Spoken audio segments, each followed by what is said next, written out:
Hello guys, എങ്ങനെയുണ്ട്? എല്ലാവർക്കും സുഖമെന്ന് വിചാരിക്കുന്നു. ഇന്നലെ ഞാൻ വീഡിയോ പോസ്റ്റ് ചെയ്തിട്ടില്ല. കാരണം ഇന്നലെ ഫ്രൈഡേ ആയിരുന്നു. നല്ല ബിസിയുള്ള ഒരു ഡേ ആണ്. കാരണം നമ്മൾ മൺഡേ അല്ലെന്നുണ്ടെങ്കിൽ നെക്സ്റ്റ് വീക്കിലേക്ക് നമ്മൾ മൊത്തം പ്രിപ്പയർ ചെയ്യുന്ന ആ ഒരു സമയമായിരുന്നു. സാധാരണ വേഗം ഓഫീസിലും കാര്യങ്ങളൊക്കെ പോകേണ്ടി വന്നു. സോ ഏതായാലും വെൽക്കം ടു മൈ അടുത്ത സ്പോൺഷിപ്പ് വ്ലോഗ്. സോ ഇന്നത്തെ ഈ ഒരു വ്ലോഗ് പറയുന്നതിനെക്കാട്ടിലും മുന്നേ, അല്ലെങ്കിൽ ഈ ഒരു ഇൻഫർമേഷൻ അല്ലെങ്കിൽ ഈ ഒരു ഡീറ്റെയിൽ ഞാൻ പറയുന്നതിനെക്കാട്ടിലും മുന്നേ കുറച്ച് ഇൻഫോർമേറ്റീവ് അല്ലെന്നുണ്ടെങ്കിൽ കുറച്ച് സീരിയസ് ആയിട്ടുള്ള കാര്യം ഞാൻ പറഞ്ഞുതരാം. അത് ഞാൻ പറയാൻ വേണ്ടി കാരണം എന്ന് പറയുകയാണെന്നുണ്ടെങ്കിൽ, എന്നോട് ഈ ആൾക്കാർ ചോദിക്കും, ചേട്ടാ മീൻസ് നമ്മൾ പഠിച്ച ഫീൽഡിൽ അല്ലെന്നുണ്ടെങ്കിൽ നമുക്ക് യു കെയിൽ അല്ലെന്നുണ്ടെങ്കിൽ നമുക്ക് പുറത്ത് ഏതെങ്കിലും ഒരു രാജ്യത്ത് നമുക്ക് സക്സസ് കിട്ടണം, അല്ലെന്നുണ്ടെങ്കിൽ ഞാനിപ്പോൾ പഠിച്ച കോഴ്സിൽ എനിക്ക് ജോലി കിട്ടുന്നില്ല. സോ അതിനെക്കുറിച്ച് എന്ത് ചെയ്യണം, അതിനെക്കുറിച്ചൊരു വീഡിയോ ചെയ്യാമോ എന്നൊക്കെ പറഞ്ഞിട്ട് ഒരുപാട് ആൾക്കാർ പറഞ്ഞായിരുന്നു. സോ ഞാൻ ഷോർട്ടിൽ പറഞ്ഞുതരാം. സോ നമ്മുടെ മെയിൻ പ്രയോറിറ്റി എന്ന് പറയുകയാണെന്നുണ്ടെങ്കിൽ, നമ്മൾ പുറത്തൊരു രാജ്യത്ത് വന്ന് നമ്മൾ പഠിക്കാൻ വേണ്ടി വരുമ്പോഴത്തേക്കും നമ്മളൊരു ഫോക്കസ് ചെയ്ത് വരുന്നതെന്ന് പറയുകയാണെന്നുണ്ടെങ്കിൽ, നമ്മളിപ്പോൾ ഫോർ ഇൻസ്റ്റൻസ് നമ്മളൊരു MBA ചെയ്താലെന്നുണ്ടെങ്കിൽ ഏതെങ്കിലും മാസ്റ്റേഴ്സ് സോഷ്യൽ വർക്ക് ചെയ്തെന്ന് വെച്ചു.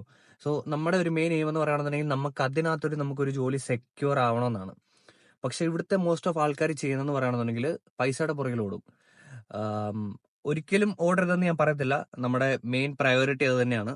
നമുക്ക് പൈസ ഉണ്ടെങ്കിലും ഇവിടെ ജീവിക്കാൻ വേണ്ടി പറ്റത്തുള്ളൂ. നമ്മുടെ നാട്ടിലെ പോലല്ല, മറ്റൊരു രാജ്യത്ത് വന്നിട്ട് നമുക്ക് പൈസ ഉണ്ടെങ്കിൽ മാത്രമേ ഇവിടെ സർവൈവ് ചെയ്യാൻ വേണ്ടി പറ്റത്തുള്ളൂ. അതൊക്കെ ചെയ്യണം. പക്ഷേ രണ്ട് തരം ആൾക്കാരാണ് യു കെയിലേക്ക് വരാറ്. ഫസ്റ്റ് സെറ്റ് ഓഫ് ആൾക്കാർ എന്ന് പറയുകയാണെന്നുണ്ടെങ്കിൽ, വരിക, പൈസ ഉണ്ടാക്കുക, കടം ഇതെല്ലാം സെറ്റ് ആക്കുക, അല്ലെന്നുണ്ടെങ്കിൽ കുറച്ച് പൈസ ഉണ്ടാക്കിയിട്ട് തിരിച്ച് നാട്ടിലേക്ക് പോവുക. ഇവിടെ നിൽക്കണോ നിൽക്കാതിരിക്കോ മീൻസ് ലൈക്ക് അവർക്ക് that's none of the business.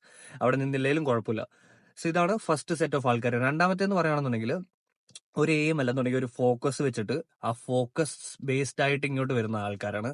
എന്താ പറയുന്നത്, നമുക്ക് ഡ്രീം അച്ചീവ് ചെയ്യാൻ വേണ്ടി അല്ലെന്നുണ്ടെങ്കിൽ എന്തേലും ഒരു മനസ്സിലൊരു പ്ലാൻ ആയിട്ട് വരുന്ന ആൾക്കാരായിരിക്കും. പക്ഷെ മോറോവർ ഞാൻ കണ്ടിരിക്കുന്നത്, ആ ഫസ്റ്റ് സെറ്റ് ഓഫ് ആൾക്കാർക്ക് ഒരുപാട് ആൾക്കാർക്ക് വിസയും കാര്യങ്ങളൊക്കെ കിട്ടിയിട്ടുണ്ട്. പക്ഷെ ആ ഒരു എയിം അല്ലെന്നുണ്ടെങ്കിൽ ആ ഒരു പ്രൊജക്ഷൻ വെച്ച് വന്നിരിക്കുന്ന ആൾക്കാർക്ക് അവർ വെക്കുന്നതെന്ന് പറയുകയാണെങ്കിൽ മോസ്റ്റ് പ്രോബബ്ലി അവരുടെ ഫീൽഡിൽ തന്നെ ആയിരിക്കും. കെയറും മീൻസ് അങ്ങനത്തെ ജോലികൾക്കൊന്നും താല്പര്യം ഇല്ലാത്ത ആൾക്കാരായിരിക്കും. അങ്ങനെ ഒരുപാട് ആൾക്കാരുണ്ട്, അവർക്ക് ഇതുവരെ വിസയും കാര്യങ്ങളൊന്നും കിട്ടിയിട്ടില്ല. That doesn't mean they are not capable of getting a visa. പക്ഷേ ഞാൻ പറഞ്ഞു വരുന്നത് പറയുകയാണെന്നുണ്ടെങ്കിൽ, നമ്മൾ പഠിച്ച ഫീൽഡിലേക്ക് കുറച്ചുകൂടെ ഫോക്കസ് ചെയ്യാൻ വേണ്ടി നോക്കുക. നമ്മൾ റൂട്ട് മാറ്റി അല്ലെങ്കിൽ ആ റൂട്ട് തെറ്റി നമ്മൾ പോവുകയാണെന്നുണ്ടെങ്കിൽ നമ്മൾ അവിടെ സ്റ്റക്കായി ഇരിക്കത്തേ ഉള്ളൂ. സോ ഇന്നത്തെ സ്പോൺഷിപ്പിനെ കുറിച്ച് പറയാം, വലിച്ചു നീട്ടാതെ.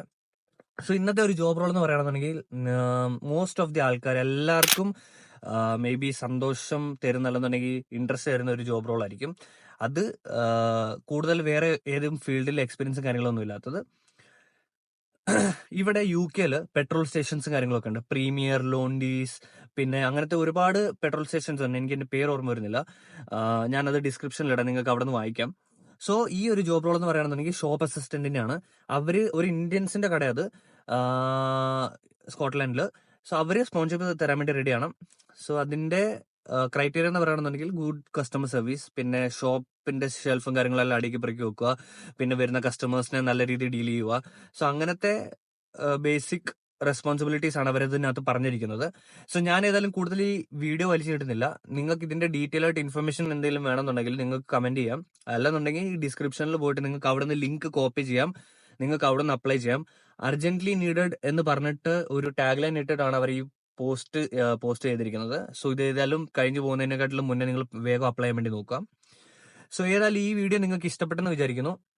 അടുത്ത ഇനിയും വീഡിയോസ് വരുന്നുണ്ട്. അടുത്ത വീഡിയോ ഞാൻ മോസ്റ്റ് പ്രോബബ്ലി ചെയ്യാൻ വേണ്ടി പോകുന്നതെന്ന് പറയുകയാണെന്നുണ്ടെങ്കിൽ നഴ്സറി എഡ്യൂക്കേറ്റർ അല്ലെന്നുണ്ടെങ്കിൽ നഴ്സറി പ്രാക്ടീഷണറെ കുറിച്ചായിരിക്കും. ഇവിടെ എങ്ങനെ നഴ്സറി ടീച്ചറായിട്ട് നമുക്ക് വർക്ക് ചെയ്യാം, പിന്നെ ഇതിന്റെ സ്പോൺഷിപ്പിനെ കുറിച്ചായിരിക്കും ഞാൻ അടുത്ത വീഡിയോ ഞാൻ പോസ്റ്റ് ചെയ്യുന്നത്. സോ ഏതായാലും stay tune and subscribe my channel for more updates and ആൾക്കാർക്ക് ഷെയർ ചെയ്ത് കൊടുക്കുക. നിങ്ങൾക്ക് ഈ വീഡിയോ ഇഷ്ടപ്പെട്ടെന്ന് വിചാരിക്കുന്നു.